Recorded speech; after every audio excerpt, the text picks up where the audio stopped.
Hey everyone, and welcome to RUBIN'S Mind Lab, where we break down the latest research into what it really means. Ever wonder if there is a way for teachers to feel less stressed and for their classrooms to be more peaceful?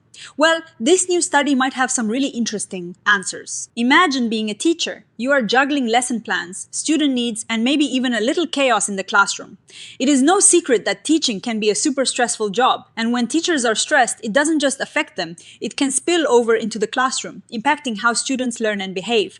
That is why scientists are looking for ways to help. One promising area is mindfulness. You know, that practice of paying attention to the present moment without judgment. So, the idea is, if teachers can learn to be more mindful, maybe they can handle stress better, and that could lead to a more positive classroom environment for everyone.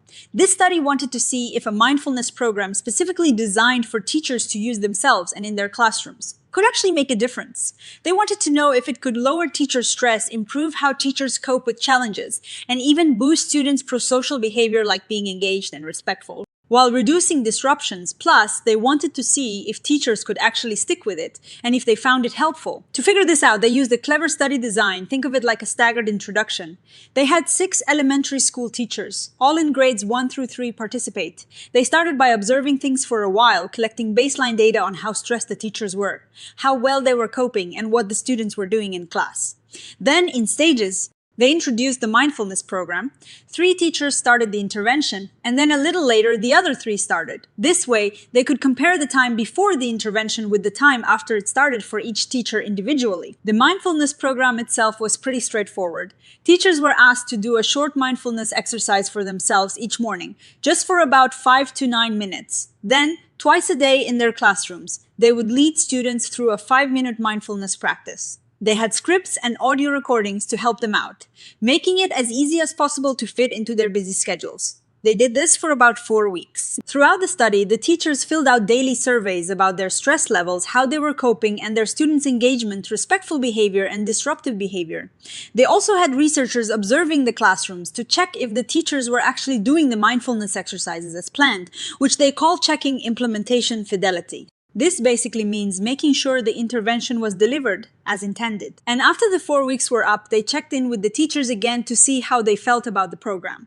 If it was easy to use and if they thought it was effective, they even followed up a couple of months later to see if any of the positive changes lasted. So what did they find? Well, it is not a simple yes or no answer, which is often the case in real-world research, especially with people. The study didn't find that the mindfulness program consistently made a big difference for every single teacher in the way they expected. In terms of stress reduction, however, there were definitely some bright spots. Let's break down some of the individual stories.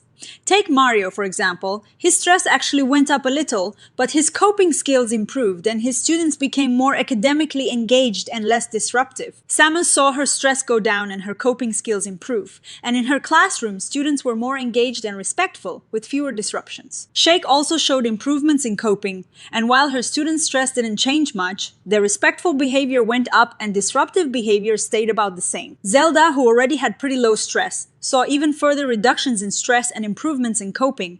Her students' academic engagement stayed high, respectful behavior dipped just a tiny bit, but disruptive behavior significantly decreased. Kirby, who started with high stress, saw a really big improvement in both stress and coping, and in her classroom, academic engagement, respectful behavior, and coping skills all saw significant increases, while disruptive behavior dropped dramatically. Daisy, another teacher who started with high stress, also showed reduced stress and improved coping. Her students became much more academically engaged and respectful, and disruptive behavior decreased. So, even though the functional relations weren't there for everyone, meaning it wasn't a consistent cause and effect for every single outcome for every single person, there were still clear improvements for many teachers and their classrooms. And here is a really important part. The teachers felt like this mindfulness program was really worthwhile. They rated it highly for acceptability and feasibility, meaning they found it doable and valuable. And when it came to actually doing the mindfulness exercises, they were incredibly consistent. Their self-reported fidelity was nearly 99%. And the researchers observing them also saw very high fidelity, around 93%. This means teachers were doing what they were supposed to be doing with the program. This is a big deal because it shows that even in busy, real-world classrooms, teachers can implement these kinds of interventions with great care.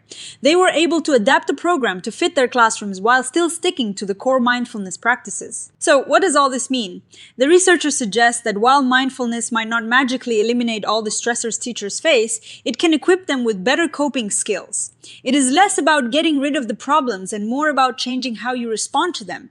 Teachers reported feeling more calm, better able to regulate their emotions, and able to pause before reacting to stressful situations. And the student benefits, they seem to happen because when teachers are more mindful and regulated, it creates a more positive classroom atmosphere.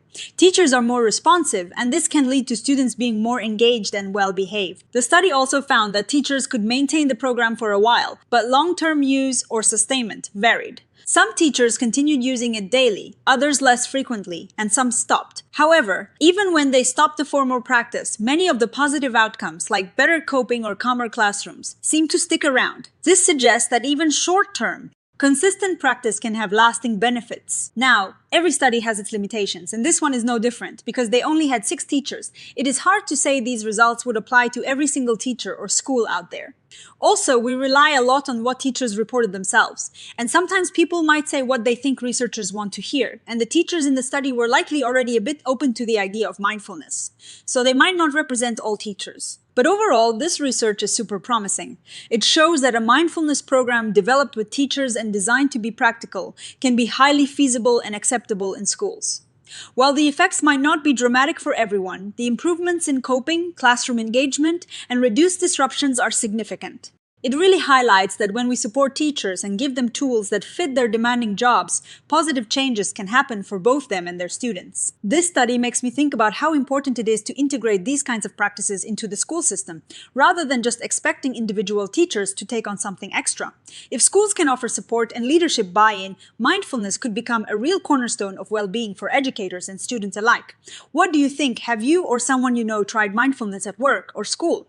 Let me know in the comments below. If you found this breakdown helpful, please give this video a thumbs up and subscribe to RUBIN'S Mind Lab for more explorations into the fascinating world of psychology. We'll see you next time.